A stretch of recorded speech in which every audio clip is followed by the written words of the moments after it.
El lobo y la cadena mágica. Asgard, en lo alto sobre la tierra, era el lugar donde los antiguos nórdicos creían que vivían los dioses. Allí se alzaba el gran palacio Valhalla, y allí vivía Odín, el gran padre de todo, que era el rey de todos los dioses. Ahora, en Asgard, con los dioses, vivía un gran lobo, con enormes fauces y dientes fuertes y afilados. Era feroz y salvaje, como lo son los lobos. Pero Odín le había permitido vivir entre los dioses con la esperanza de que la dulzura y la bondad pudieran, con el tiempo, domar incluso su naturaleza salvaje. Su nombre era Fenris Lobo, y Odín esperaba que con el tiempo aprendiera a ser amigo de los dioses. Sin embargo, con el paso del tiempo, Fenris Lobo no se volvió más dócil. En cambio, creció más y más grande y más fuerte, y sus dientes se hicieron más largos y afilados. Pronto fue tan grande, fuerte y feroz, que solo Tyr, el valiente dios de la guerra, se atrevía a acercarse a él para alimentarlo. Odín vio que Fenris Lobo nunca sería domado y que solo sería un peligro para los dioses. Debemos hacer una cadena fuerte y atarlo con ella para que no pueda hacernos daño, dijo Odín con tristeza por fin. Pero Fenris Lobo era ahora tan grande y poderoso que solo una cadena muy fuerte lo ataría. Odín ordenó que se hiciera una cadena pesada, con eslabones gruesos y fuertes, y se la llevaron a Fenris Lobo. «Deseamos probar tu fuerza», le dijeron. «Aquí tienes una cadena que hemos hecho. Permítenos atarte con ella y luego veremos si puedes romperla». Fenris Lobo contempló la cadena. Luego permitió que los dioses lo ataran con ella, pues no le tenía el menor miedo. Cuando terminaron, él estiró sus poderosos músculos perezosamente y la cadena se rompió con un sonido de tintineo y cayó al suelo. Los dioses se apiñaron alrededor y alabaron a Fenris Lobo, y fingieron admirar su fuerza, pero se fueron preocupados en secreto por la facilidad con que el gran lobo había roto la cadena. «Debemos intentarlo de nuevo», dijeron, así que se hizo una cadena aún más fuerte. «Seguramente esta lo atará», dijo Odín y se la llevaron a Fenris Lobo. «Aquí tienes una cadena más gruesa», dijeron. «Se necesitaría mucha fuerza para romper esta, ya que es más fuerte que la otra. Veamos si puedes hacerlo». Fenris Lobo miró los enormes eslabones de la cadena que le ofrecían y sonrió.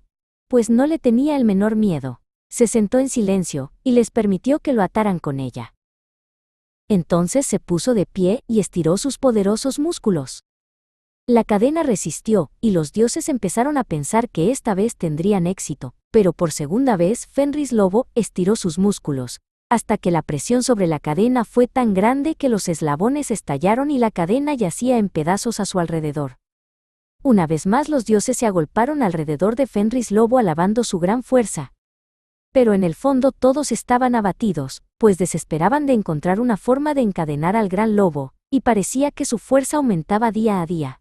Celebraron un consejo para discutir el problema de encadenar al lobo, pues estaba creciendo tan rápido que era obvio que debía hacerse de forma rápida y definitiva.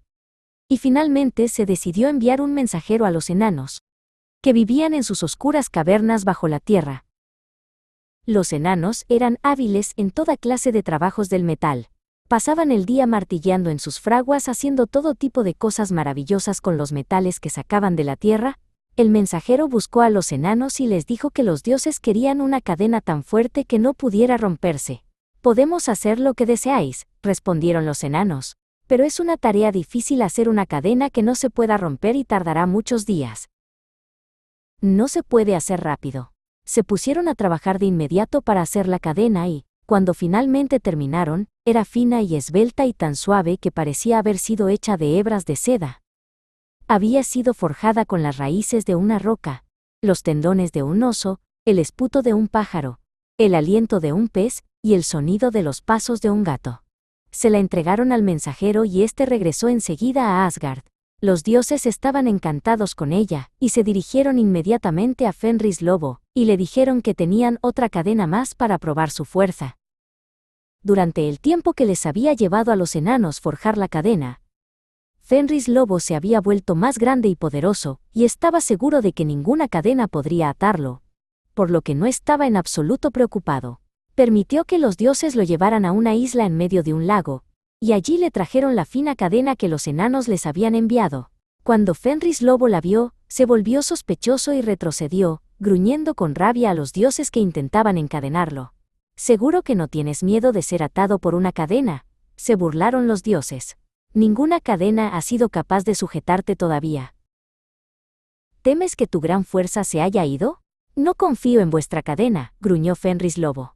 Es demasiado fina y frágil para una cadena ordinaria. Hay algo de magia en ella. Los dioses intentaron persuadirlo para que se dejara atar y probara su fuerza una vez más, y por fin, él respondió. Solo daré mi consentimiento con una condición. Uno de vosotros debe ponerme su mano derecha en la boca. Los dioses se miraron horrorizados, y al principio nadie aceptó la condición del lobo. Pero al final Tyr, el valiente dios de la guerra, dio un paso al frente. Puso su mano derecha en la boca del lobo. Y solo entonces el lobo se cayó y permitió que los otros dioses le ataran la cadena. Ahora veamos qué tan fuerte eres, dijeron. Fenris Lobo se estiró, pero sus grandes músculos no pudieron reventar esta cadena como las otras habían reventado. Luego luchó, se esforzó y forcejeó. Pero por mucho que lo intentó, la cadena resistió y solo parecía tensarse más. Finalmente, agotado, Fenris Lobo se dio cuenta de que los dioses lo habían engañado y que nunca más sería libre. Con un rugido como un trueno, cerró sus fauces con fuerza sobre la mano derecha de Tyr que todavía estaba en su boca y la mordió cortándola. El suelo tembló con su rugido y forcejeo, pero los dioses pudieron ver que la cadena aguantaría para siempre. Y que el gran lobo ya no era un peligro para nadie. Fijaron la cadena a una roca, para que el lobo nunca pudiera liberarse. Y regresaron a su hogar en Asgard con Tyr, quien con su noble acción los había salvado. Seguros de que Fenris Lobo ya no podía hacer daño.